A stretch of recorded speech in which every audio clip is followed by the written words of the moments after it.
तो हेलो दोस्तों, आज हम लोग जानने वाले हैं इस वीडियो में एफआईआर के बारे में। एफआईआर होता क्या है, क्या एफआईआर जब थाने पे दर्ज होता है तो किसी कानून, किसी सेक्शन, किसी धारा के तहत यह दर्ज होता है कि एफआईआर का पूरा नाम क्या है। ठीक है, क्या एफआईआर एक एविडेंस, मुकदमे में एक एविडेंस, एक साक्ष्य होता है कि नहीं होता है।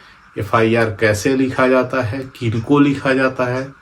ठीक है, ये सारी जानकारी इस वीडियो में हम लोग जानने वाले हैं आज। इससे पहले कि आप वीडियो को लाइक करिए, शेयर करिए, सब्सक्राइब करिए और ये जानकारी औरों लोगों तक भी शेयर कर दीजिएगा। ठीक है, ताकि सबको ये जानकारी मिल जाए। तो हम लोग जानेंगे आज एफआईआर के बारे में। चलिए जानते हैं।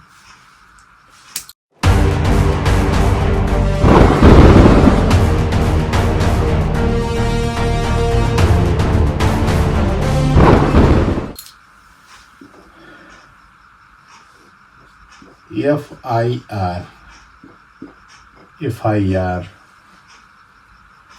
ठीक है। एफआईआर है क्या? एफआईआर वो चीज है जब किसी अधिकारी को या पुलिस को या पुलिस के थाने के जो सब इंस्पेक्टर होते हैं, सब इंस्पेक्टर होते हैं, ठीक है, उनको सूचना दिया जाता है। एफआईआर के माध्यम से एक लिखित रूप में सूचना दिया जाता है कि आप ये, ठीक ना, लिखित रूप में मैं आपको ये सूचना देता हूं कि फला जगह शांति भंग होने की संभावना है या शांति भंग हो चुका है। ठीक है, अगर हो चुका है तो आगे भी उस स्थान पर शांति भंग होने की संभावना है।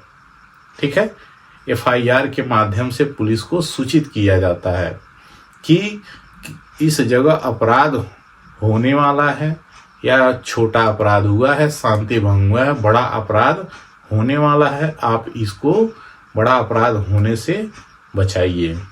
ठीक है, तो एफआईआर से पुलिस को या किसी भी अधिकारी को अवगत कराया जाता है, सूचना दिया जाता है। ये जो एफआईआर होता है ये सेक्शन के तहत, एक्ट के तहत, धारा के तहत ये है। ठीक है, ऐसे ही नहीं पुलिस को एफआईआर दिया जाता है, ये भी कानून में प्रावधान है इसका। तो जो हमारे पुरानी कानून थी, ठीक ना, पुरानी कानून सीआरपीसी, उसकी धारा 154 था। क्या था? 154, धारा 154, धारा 154 के तहत एफआईआर दर्ज किया जाता था। लेकिन जो अब हमारी नया कानून लागू हुआ है, हमारे भारत का जो नया कानून लागू हुआ है, BNSS, भारतीय नागरिक सुरक्षा संहिता 2023 जो लागू हुआ है, इसकी धारा, ठीक ना, 173 है। क्या है? 173। यानी ये जो एफआईआर दर्ज होता है पहले इस धारा के तहत दर्ज होता था, लेकिन अब वह इस धारा के तहत, ठीक ना, 1 जुलाई से ही इस धारा के तहत दर्ज होता है एफआईआर। ठीक है, तो कहीं ना कहीं एफआईआर भी हमारे कानून में प्रावधान है। ठीक, अब रही बात एफआईआर लिखा कैसे जाता है।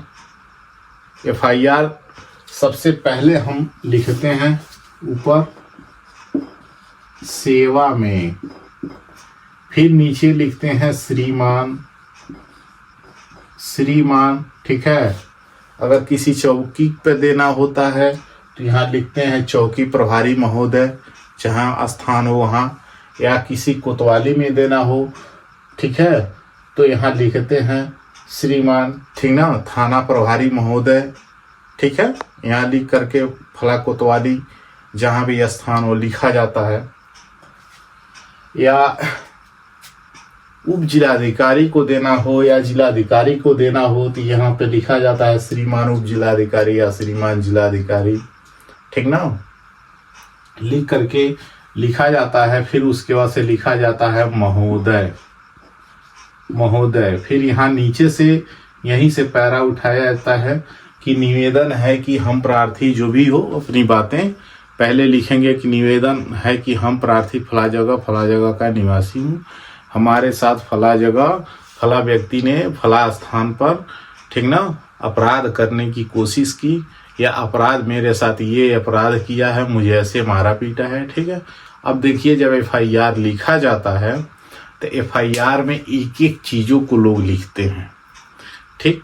अगर मान लीजिए कोई व्यक्ति है, अगर मान लीजिए को और खो दो व्यक्ति हैं, दोनों में आपस में विवाद होता है, तो को अगर इस खो के खिलाफ FIR दर्ज करवाने जाता है थाने पर, तो को क्या करता है कि इसके खिलाफ FIR दर्ज करवाने जाता है, तो को क्या करता है, कहता है कि खो ने हमें, ठीक है, हम रास्ता पकड़ के जा रहे थे तो फला जगह उतरे थे, तो वहाँ से हम यहाँ गए थे, तो उसने यहाँ पकड़ करके हमको यहाँ पे मारा, यहाँ पे ये घटना हुई, ठीक। तो FIR में इतना ज़्यादा लिखने की ज़रूरत नहीं होती है। FIR में उन्हीं शब्दों को, उन्हीं वर्डों को, उन्हीं, ठीक ना, सेंटेंस को यूज किया जाता है जिसको एक सेंटेंस आदमी पढ़े तो उसे 4 सेंटेंस समझ में आ जाए। FIR बहुत लोग लिखते हैं तो एक पन्ने से ज़्यादा FIR लिख देते हैं, तो एक पन्ने से ज़्यादा भी FIR नहीं लिखना चाहिए, ठीक है।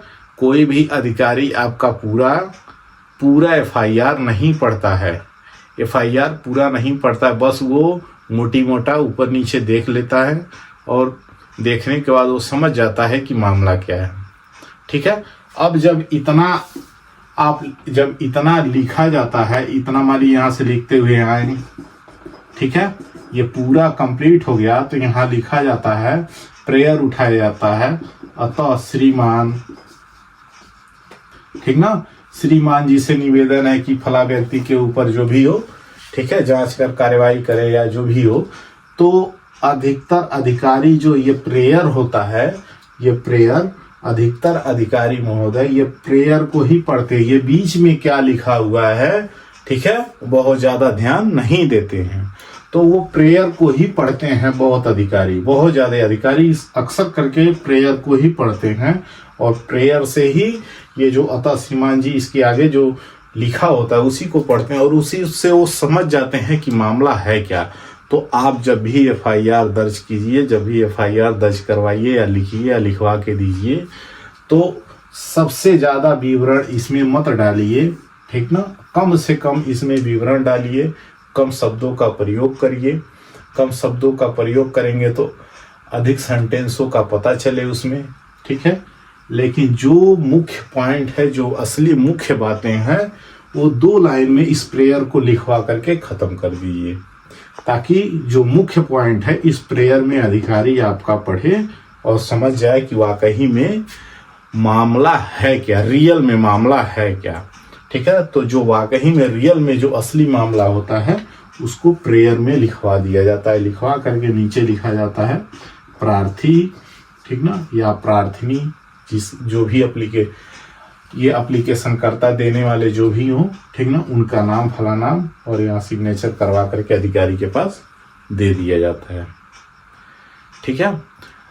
तो ये तो रहा FIR लिखने का तरीका। आई होप आपको समझ में आया होगा। अगर FIR सबसे अधिक आप प्रेयर में ही सबसे मुख्य बातों को लिखिए ताकि पढ़ने से पता चल जाए। ये रहा FIR लिखने का तरीका। अब जब आप इस पूरा FIR दर्ज हो गया है आपका, दर्ज होने के बाद, ठीक ना, कौन खौ पर, ये सपोज करिए कौन खौ पर FIR जब किया है, ठीक है, तो इसके खिलाफ जब ये FIR थाने में दर्ज हो गया है तो कौन ने क्या किया, खौ के ऊपर एक मुकदमा भी लिखवा दिया। जब मुकदमा लिखवा दिया जाता है तो मुकदमा में अधिकारी के द्वारा, इंस्पेक्टर, सब इंस्पेक्टर के द्वारा विवेचना किया जाता है, ठीक है। तो उस विवेचना में यह FIR नहीं लगता है, ये तो सिर्फ FIR पुलिस को सूचना दिया जाता है, सूचित किया जाता है, ठीक है। लेकिन आपका कभी भी जो एफआईआर होता है, मुकदमे में कभी भी एविडेंस नहीं होता है। कभी आपका मुकदमा चल रहा हो तो आप उसमें एफआईआर की कॉपी थाने से निकलवा करके और ले जा करके यदि कोर्ट में लगाएंगे, ठीक है, तो वो साक्ष्य नहीं माना जाता। एफआईआर कभी एविडेंस साक्ष्य नहीं होता है, ठीक है। ये केवल एफआईआर होता है पुलिस को सूचित करने के लिए, प्रशासन को सूचना देने के लिए एफआईआर होता है। तो जो भी आप एफआईआर दर्ज करवाइए, ठीक है, तो वो एफआईआर में मुख्य बातों को ही अपॉइंट करवाइए, मुख्य बातों को ही दर्शाइए, ताकि पढ़ने से पता चल जाए वाकई में मामला है क्या, ठीक है। अब रही बात, एफआईआर जब दर्ज हो जाता है, ठीक है, तो मुकदमा भी अगर इस एफआईआर के थ्रू दर्ज हो जाता है तो मामला कहाँ जाता है। तो अगर थाने से मुकदमा दर्ज हो जाता है तो जो अधिकारी होते हैं, इंस्पेक्टर, सब इंस्पेक्टर होते हैं, वो मामले को विवेचना जांच करते हैं और विवेचना करके वो कोर्ट भेज देते हैं। और कोर्ट में जब चला जाता है मामला तो दोनों पक्ष अपना जाकर के कोर्ट में सुलझा लेते हैं, ठीक है। अपना दोनों को लड़ते रहते हैं, अपना सुलह कर लेते हैं, या जिसकी गलती होती है उसको पनिशमेंट मिलता है, सजा हो जाती है, ठीक है, कार्रवाई हो जाती है। तो ओवरऑल ये रहा एफआईआर के बारे में। एफआईआर किस सेक्शन के तहत दर्ज होता है, ठीक है, कानून में है कि नहीं है, लिखा कैसे जाता है, क्या एफआईआर एक एविडेंस होता है कि नहीं होता है, सूचना होता है कि नहीं होता है, ये सारी चीज़ों की जानकारी मिल गई आप लोगों को। आई होप अच्छे से समझ में आया होगा। समझ में आया होगा तो वीडियो को लाइक शेयर सब्सक्राइब जरूर करिएगा। Thank you.